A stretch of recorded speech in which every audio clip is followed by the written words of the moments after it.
এই যে দেখেন, আমরা কালকে আসছিলাম এখানে, এই যে মাজন মেরে সিপিএসটা ঠিক করার জন্য। আর আজকে যে মামু পেন্ট মারতেছে, এই যে আমাদের পেন্ট। এই রুমটা আমরা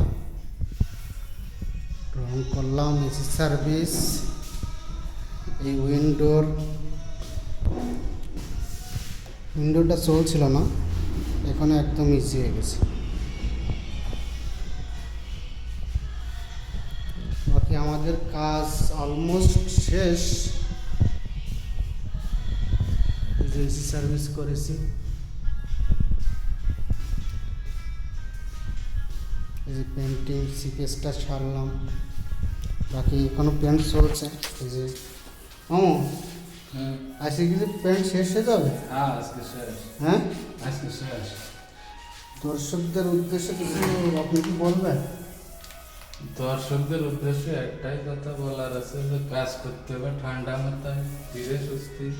কাজে এসে তাড়াহুড়া করা যাবে না, নিলিবিলি করতে হবে, যাতে কাজে কোনো কমপ্লেন না আসে, কেউ খারাপ না হবে। ভবিষ্যতে যদি কিছু করতে চাই আর ইচ্ছা না থাকলে তো কোনো কথাই